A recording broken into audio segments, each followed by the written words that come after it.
Hey everybody, it is Mike. I am finally back. I still don't have a complete voice, but it's pretty close. Um, yeah, it's been a long, strange ride here. I had some kind of um, throat issue going on top of sinus drainage, so there were some days where I couldn't say a word that anybody could hear. So eh, that's all right. I'm a quiet person normally anyway, so it was not that big of a deal. So, I missed two Saturday Slashback Challenge. The first one was about moms, whether the mother was the killer or the main character was a mom or there was a mom in the movie. And I had watched Psycho and had planned on doing an interview, or not an interview, but had planned on doing a review on Psycho, the original mom movie. Um, so, yeah, didn't get that one done, but let me give it a thumbs up on this video because it's a good movie. I like all the Psychos, so it's pretty good franchise. But that first one was definitely all about Norman and his mommy. Um, all right, so then this week it were movies that had night or day in the title. So Friday the 13th, Prom Night, whatever you can think of. I decided to give this one a rewatch. I haven't watched it in a while. It's Hell Night. Hell Night was released in the early 80s, and it starred a bunch of people that were relatively well known in the 70s and early 80s. So, of course, we had Linda Blair from The Exorcist. We have Peter Barton, who was in Friday the 13th, Part 4. He's the guy who gets his head crushed in the nice guy, of course, who gets his head crushed in the shower. And he did quite a bit of TV, much like Linda did quite a bit of movies and TV back in that era. There was also a couple other relatively well-known actors in this movie for that time frame, and that is Vincent Van Patten. He had done quite a few TV shows, one of my favorites being called The White Shadow, but his daddy is Dick Van Patten, and Dick Van Patten was the dad on Eight is Enough and did a ton of other things. And then Kevin Brophy, so like Peter Barton and Kevin Brophy, both really good-looking, dark-haired guys, and they were in all the teen magazines. But yeah, they were relatively well known at that time. Peter Barton still acts. He's been on soaps and different things. Interesting little story about Peter Barton.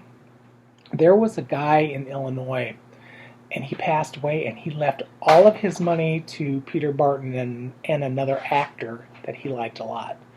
And we're talking, it was up in the millions. And Peter Barton was just blown away by the whole thing because he had never met the guy. But I guess the guy didn't have family.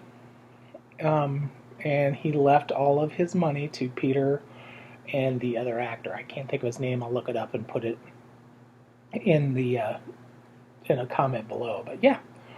So this movie starts out with a wild college party. We have 4 pledges into a fraternity and sorority. So we have 2 guys and 2 girls. That would be Marty and Denise, and the 2 guys, Peter Barton's character. Marty is Linda Blair. Denise, I don't know who she is. Some girl with big boobs.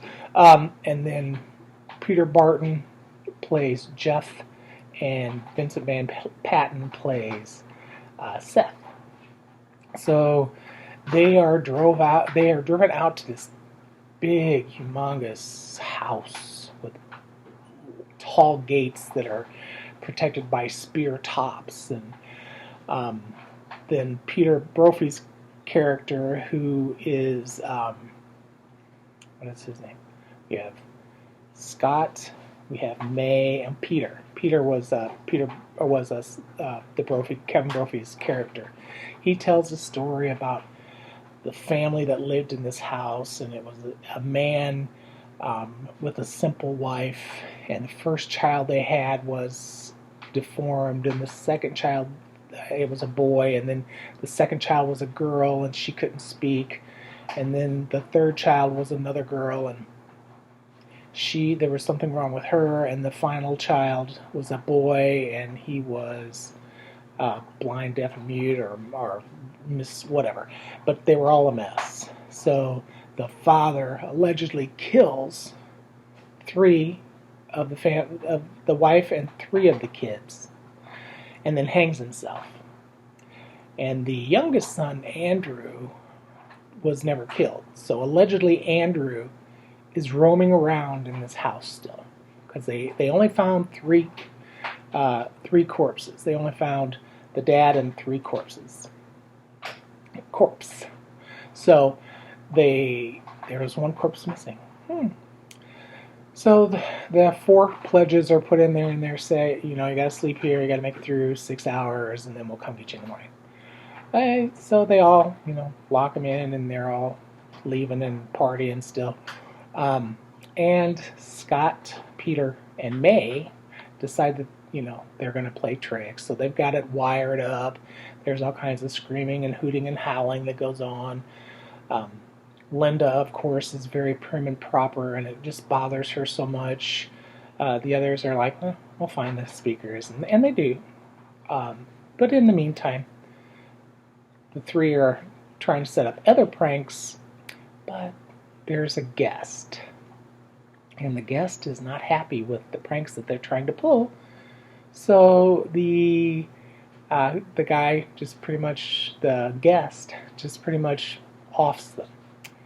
And then eventually he gets into the house. The guest goes into the house. And you find out that this house has all kinds of underground tunnels. It's just a real creep show. And one by one, we lose our characters.